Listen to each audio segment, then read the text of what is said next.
Olá, sejam todos muito bem-vindos. Eu sou o professor Artebison Montanho, do Componente de História. É um prazer enorme estar aqui com vocês para a gente dar continuidade no nosso processo de aprendizagem. Então, para iniciar, eu quero convidá-los a verificar o nosso objeto de conhecimento. Nossa aula de número 5 tem como objeto de conhecimento o período varguista e suas contradições.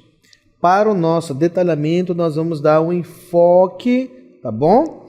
Na Era Vargas e a construção do mito de Getúlio Vargas. Então, queridos, peço a todos vocês que fiquem atentos, façam suas anotações, porque nós vamos começar a nossa aula.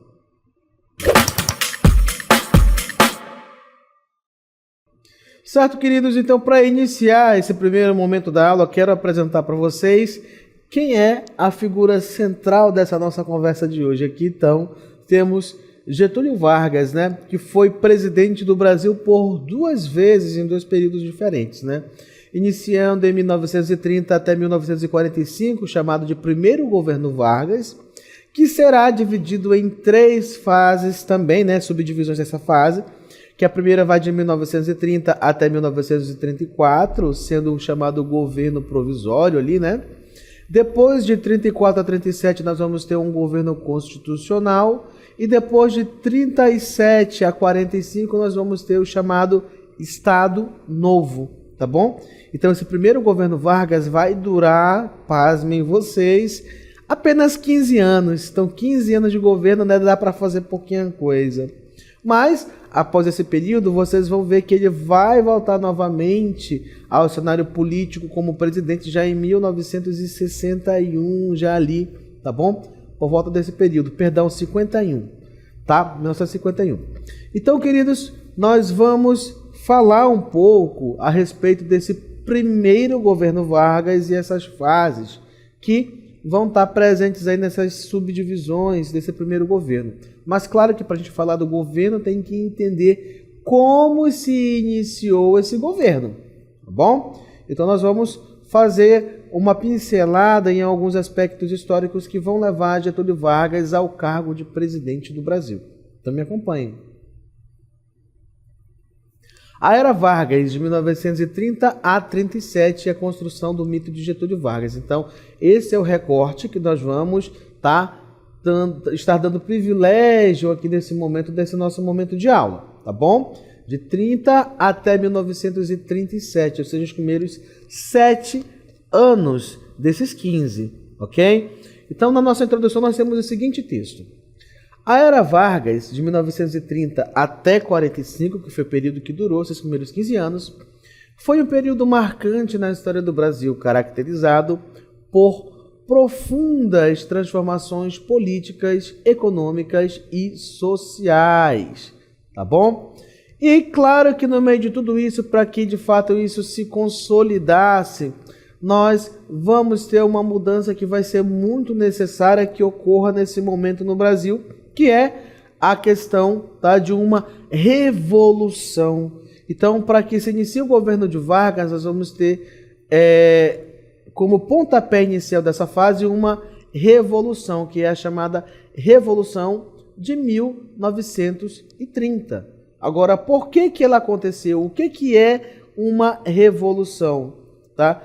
O termo revolução, né, que vem do latim revolvere, quando ele é empregado na sua primeira vez, há muito tempo atrás, ele estava associado principalmente aos movimentos que a Terra realiza, ou seja, dos corpos celestes. A movimentação de rotação, de translação. Então, essas mudanças no espaço é o que se referia a essa questão de revolução, de mudança, de transformação. No entanto, o que nós vamos ter nesse momento relacionado com o termo revolução quando a gente traz para o contexto da história? Quando nós falamos na história, no termo histórico, revolução está falando também de mudanças, mas a gente sai do campo do estudo do espaço e vem para cá para as mudanças efetivas que acontecem na sociedade. Tá? Das mudanças que acontecem no mundo, ou seja, são grandes eventos que afetam a vida das pessoas de um modo tão grande que essas pessoas acabam tendo costumes, pensamento, modos de vida, a economia, a política e tudo mais alterado por conta desses eventos. Então, quando nós falamos em 1930 no Brasil, nessa chamada Revolução de 30, nós estamos falando que houve sim um processo de cisão, um processo de mudança no que tange a questão política e econômica do Brasil. E isso afetou de um modo muito grande a vida das pessoas. É isso que nós estamos dizendo. Então você tem que lembrar que a história do Brasil é uma história constante de mudanças de governos, de formas de se como dirigir, né? Nós sabemos que em 1889 nós tivemos ali o fim do segundo reinado do período imperial do Brasil e início de quê? Início da República. Mas essa primeira República que se iniciou em 89, ela vai achar o seu fim em 1930, justamente com essa revolução e Getúlio Vargas assumindo o poder. Ou seja, a primeira República do Brasil, chamada de República Velha, que foi marcada por algumas coisas como a questão da política dos governadores, né? Aquela questão da troca de favores, né? A questão do toma lá da cá, você me ajuda que eu te ajudo com a base eleitoral, onde o voto de cabresto, as fraudes eleitorais era o que predominavam. Então, nós vamos ter movimentos que se propunham a acabar com essa questão, como, por exemplo, os movimentos tenentistas que aconteceram. E Getúlio Vargas também estava nesse inteirinho ali do Exército, né? Teve uma certa aproximação com o Exército. E o Exército estava nessa questão de trazer uma moralização política para o Brasil. Então, Getúlio Vargas vai se apoiar justamente nesses interesses para que se aplique o golpe. Mas temos que entender também que é necessário que outros fatores externos, para além, né, de Minas Gerais, ali de onde era o Getúlio Vargas, que aconteçam no cenário brasileiro e no mundo, para que de fato o contexto completo, toda essa cena esteja montada para que de fato essa Revolução de 30 ocorresse. Tá bom? E é isso que quero que vocês entendam nesse momento. Qual era a conjuntura do Brasil que permitiu que a Revolução de 30 acontecesse, né? Favorecendo a chegada de Getúlio Vargas até o cargo de presidente. Então vamos entender. Vamos lá? Revolução de 30 é a ascensão de Vargas. O contexto pré-1930. Antes da Revolução de 30, o Brasil era dominado pela política do café com leite, que vocês já viram em uma das nossas aulas anteriores com o professor Josino Malagueta, em que as oligarquias de São Paulo e Minas Gerais alternavam o poder. A crise econômica decorrente da quebra da Bolsa de Valores de Nova York em 1929 e a insatisfação com as eleições fraudulentas de 1930 criaram um cenário para uma mudança. Agora vamos dar uma pausa no texto, mantenha na tela para mim, por favor, meu diretor. Porque, não, pode manter o texto na tela, porque nós temos que focar principalmente aqui alguns aspectos que estão sendo mostrados aqui para a gente. Observa que nós vamos ter, nessa Revolução de 30, nós temos ali a quebra da política do café com leite. Minas e São Paulo romperam um acordo onde São Paulo, ao invés de indicar um representante de Minas para ser o presidente, indicou um outro paulista, não é? Então o acordo foi quebrado. Primeira coisa, nós temos confusão interna. Primeiro, nós já tínhamos a questão das fraudes, né, que o exército ali, os militares já não concordavam, então por isso buscava moralização política e por isso tivemos a questão do movimento tenentista. Agora, nós temos também a quebra dos acordos políticos entre as maiores representantes da economia nacional naquele momento, que eram São Paulo e Minas Gerais. Então o acordo quebrou, foi pro ralo. Além dos problemas internos vividos politicamente com os militares, observa que tem uma outra questão sendo colocada. A quebra da Bolsa de Valores de Nova York de 1929. Agora sim, agora corta para mim. Vamos lá. Então, qual é a importância de a gente citar Nova York em 1929 com essa quebra da Bolsa? Como é que ela vai afetar a economia do Brasil a ponto de permitir, né, que aconteça essa crise, aconteça essa revolução? Nós temos que pensar o seguinte, né, que desde o segundo reinado, o produto principal da economia brasileira era qual? café. O café, a gente toma ali aquela xicrinha, um cafezinho delicioso, né? Quando a gente está com sono, a gente toma café, né? Para dormir melhor. Quando a gente está cansado, a gente toma um café para melhorar, né? Então, tá quente, a gente toma um café, tá frio, a gente toma um café, acordou, toma um café, vai dormir, toma um café. Em qualquer momento a gente gosta de um cafezinho, né? O brasileiro é assim. Mas você imagina que naquele momento o café sendo o principal produto da economia brasileira e tendo o seu maior comprador, os Estados Unidos da América, que, se não falha a memória do professor que está ficando velho, comprava aproximadamente 70% do café produzido no Brasil, tá bom? Ou seja, a maior parte do café produzido aqui era vendido para os Estados Unidos, tá bom? E o que isso vai representar com a crise de 29? Com a crise de 29, que era uma crise de superprodução, tá, industrial, especulação, a crise financeira ali se abateu sobre os Estados Unidos, muita gente perdeu tudo o que tinha, muita gente se suicidou porque estava desesperado, porque perdeu tudo. Você imagina o que vai acontecer com a economia americana? Ela vai colapsar. Então, ao invés de se manter comprando produtos estrangeiros, o que ela vai fazer? Opa, eu estou em crise, não vou mais comprar. Então, logicamente, que um dos produtos que entrava muito era o café, ela vai cortar justamente a importação do café. Então, isso vai gerar também no Brasil uma crise de superprodução do café e o café vai ficar amontoado nos estoques, nos galpões, nos armazéns, porque não tinha o seu principal comprador.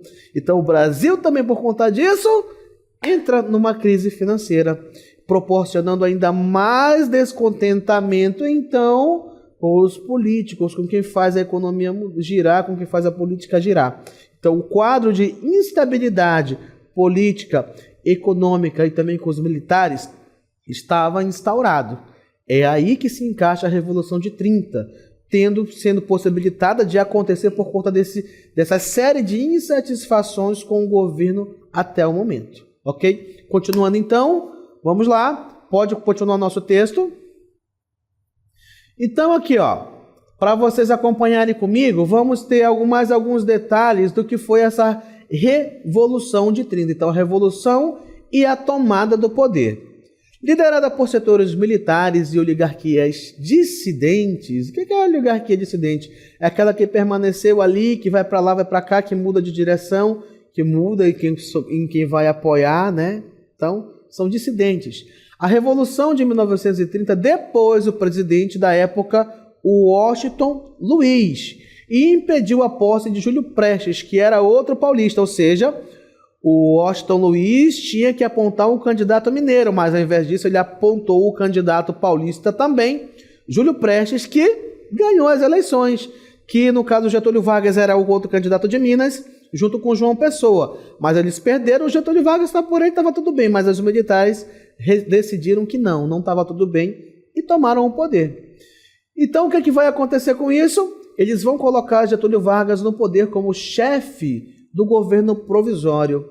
Esse movimento marcou o fim da República Velha e o início de um novo modelo de Estado, tá bom? Então aquele momento da República das Oligarquias, que vivia principalmente a partir de uma agricultura exportadora e também fraudulenta no que tange a questão das eleições, chega ao fim nesse momento, a chamada República Velha, ok? E se inicia então o processo de governo de Getúlio Vargas, do primeiro governo que vai durar 15 anos, ok? Então vamos lá, fazendo uma continuação aqui do nosso conteúdo. Olha, quem chegou aqui de novo aqui comigo? Ó?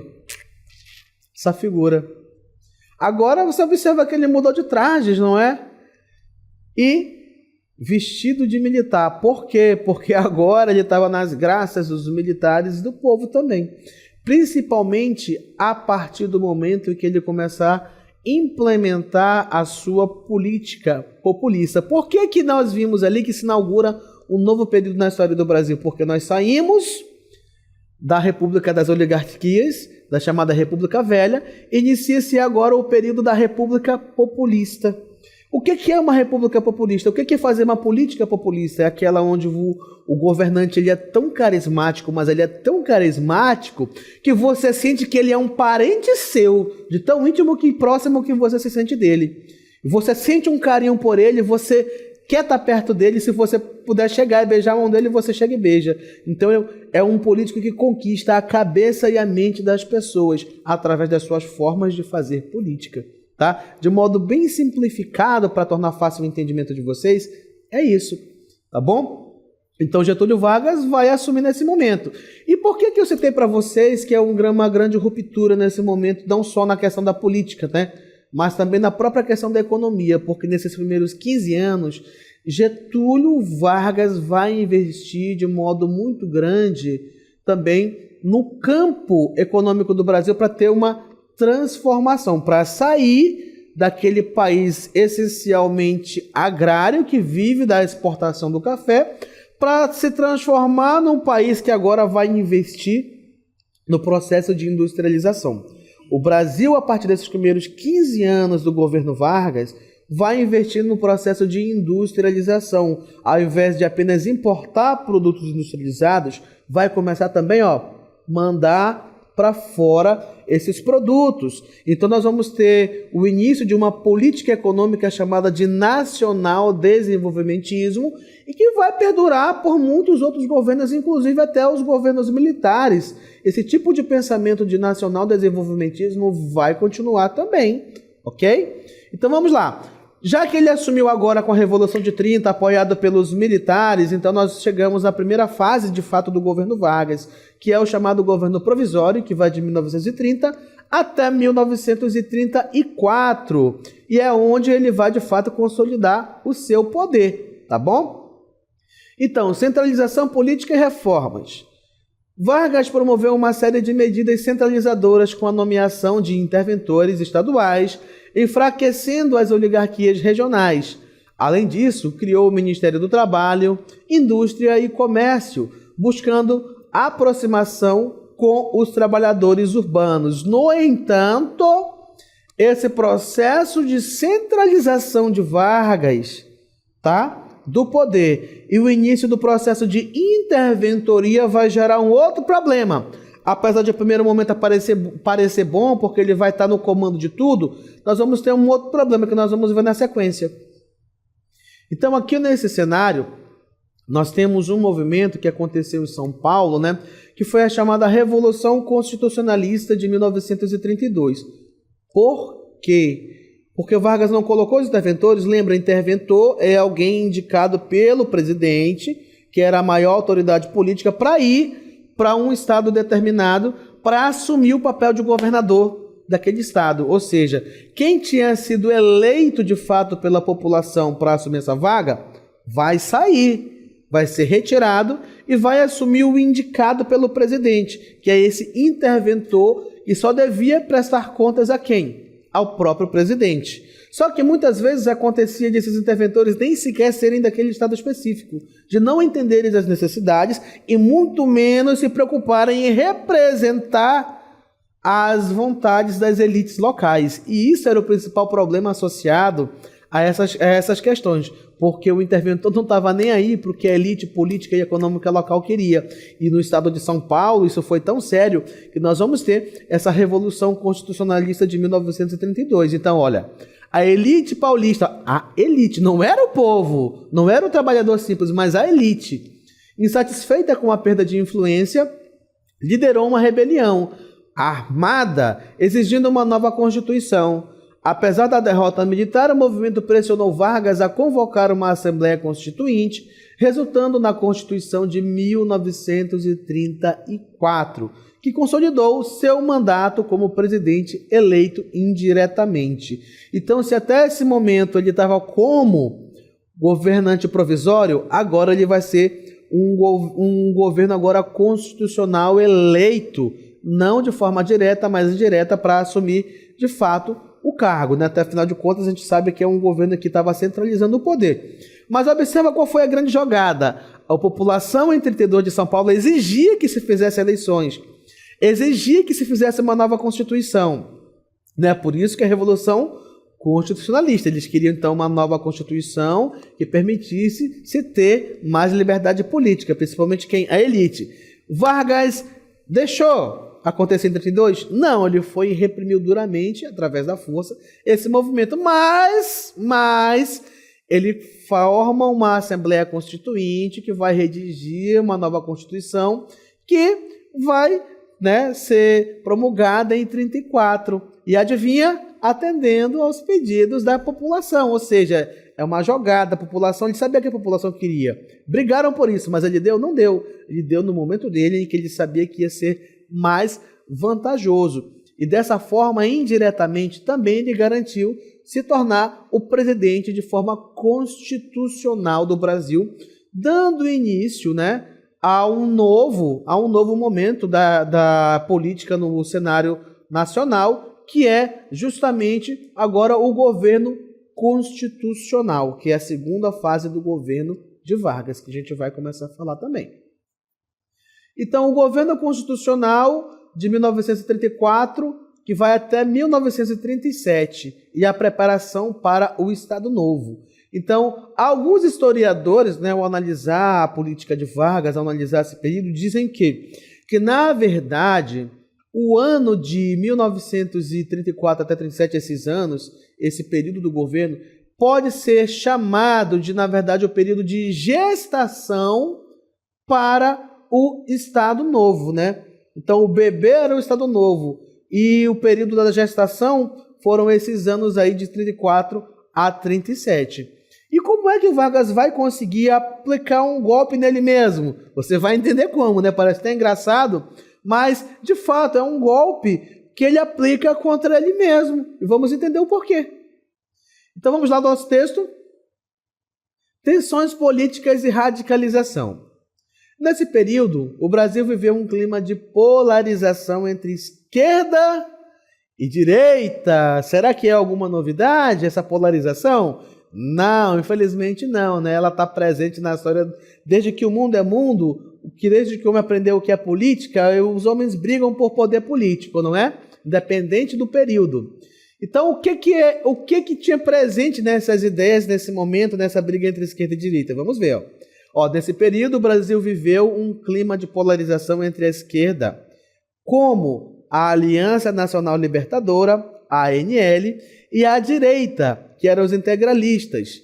E também nós vamos ter ainda a chamada Intentona Comunista de 35, que foi usada por Vargas como uma justificativa para aumentar o controle sobre o Estado. De que forma? Vamos entender. Deixa ainda aí o nosso texto na tela, deixa aí, não tira agora.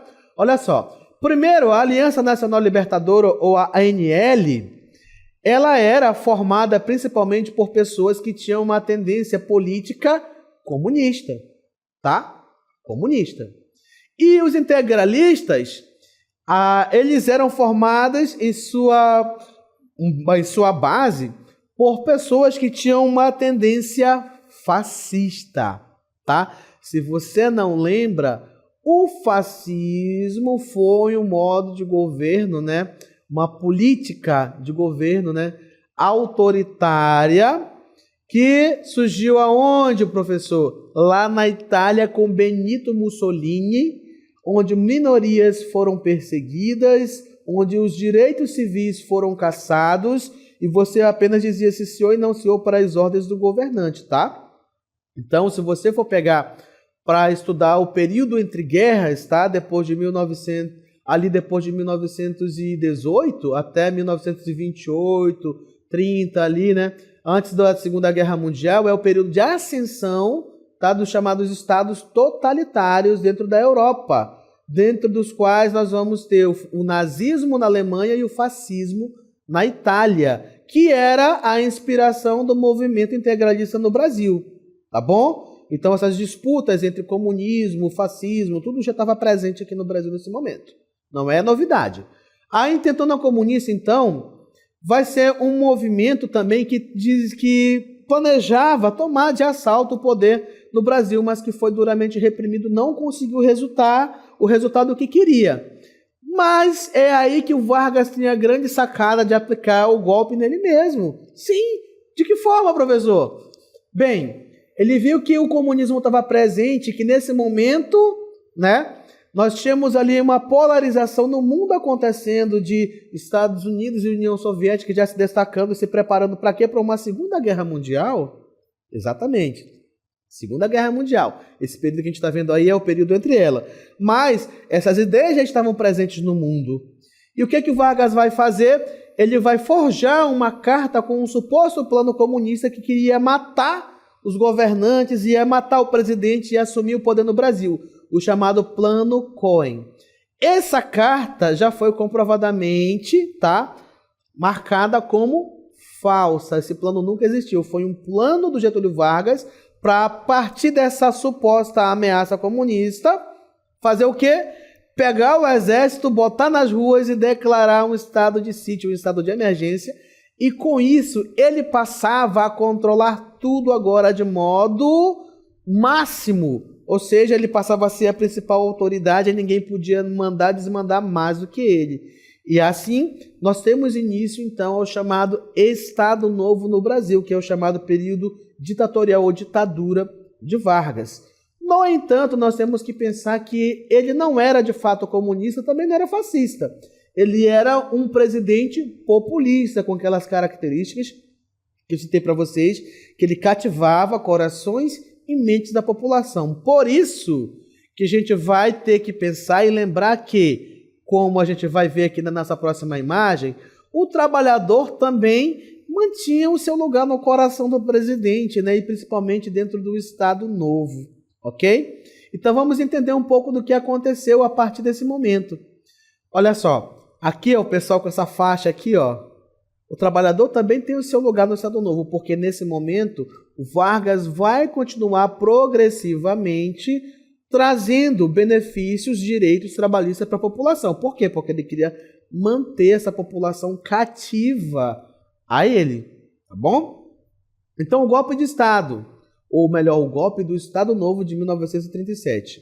Então, utilizando a ameaça comunista e o plano Cohen, um suposto plano de tomada do poder pelos comunistas, que depois se revelou uma fraude, Vargas deu um golpe em 37, fechando o Congresso e instaurando uma ditadura, iniciando o chamado Estado Novo ou período ditatorial, tá bom? E é a partir dessas questões, né, de fazer a Petrobras, dos direitos trabalhistas, que vocês vão ter uma pincelada depois na nossa próxima aula também bem melhor, né, na próxima aula. Nós vamos entender, então, a partir desses elementos, a construção do mito da figura de Getúlio Vargas, que a gente vai começar a ver também. Então, a construção do mito de Getúlio Vargas. A imagem do pai dos pobres. Primeira é essa. Vargas soube construir uma imagem paternalista, apresentando-se como protetor dos trabalhadores. Então, nós vamos ter, por exemplo, a consolidação das leis trabalhistas, ou CLT, para você que trabalha de carteira assinada. Essa é a lei, né, é o regimento máximo que vai lhe defender, vai dizer quais são os seus direitos e quais são os seus deveres enquanto funcionário ali, né? Foi feito, então, quando? Em 1943. E outras conquistas trabalhistas reforçaram essa narrativa. Não é, então, a imagem do pai dos pobres, aquele que defende os mais fracos. Por isso que ele foi acusado por muitos de ser comunista, mas na verdade ele não era. Ele era populista. Vamos lá, continuando então. A propaganda política e o culto à personalidade. Então ele já favorecia os mais pobres. E ainda por cima, ele criou um órgão chamado de DIP, ou Departamento de Imprensa e Propaganda, que fazia o quê? Fazia com que o governo tivesse total controle da mídia, né, divulgando slogans como o Brasil, um país que vai para frente, e exaltando a figura de Vargas como líder indispensável. E esse órgão foi tão poderoso a partir do momento que foi criado que, inclusive, ele continuou existindo e foi muito utilizado com esse mesmo propósito também durante os governos militares, ok? O líder nacionalista e modernizador, ou seja, mais uma forma como ele era enxergado.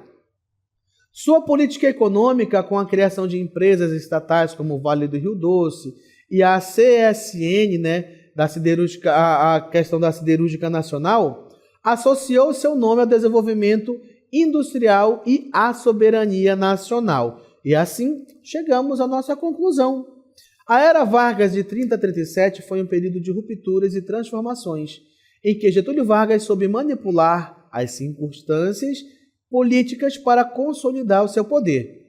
Além disso, sua habilidade em construir uma imagem mitológica como o pai dos pobres e o condutor da modernização brasileira garantiu sua influência mesmo após seu governo, deixando um legado que permanece na memória política do país. E aqui, para fechar comigo, retorna novamente essa figura aqui do Getúlio Vargas, que teve todas essas nomenclaturas e apelidos, formando esse mito acerca dele, que uns acusavam de comunista, mas na verdade ele era populista, de pai dos pobres, o líder da modernidade no Brasil. Então, tudo isso se estabeleceu nesses anos aí de 30 a 37, claro, também outra parte, a partir de 37 a 45 com o Estado Novo, não é? Então, de forma bem geral, a gente tem um resumo aí do que aconteceu nessas primeiras fases do governo de Vargas, de 30 até 37 pós-revolução. Tá bom, queridos? E essa foi a nossa aula de hoje.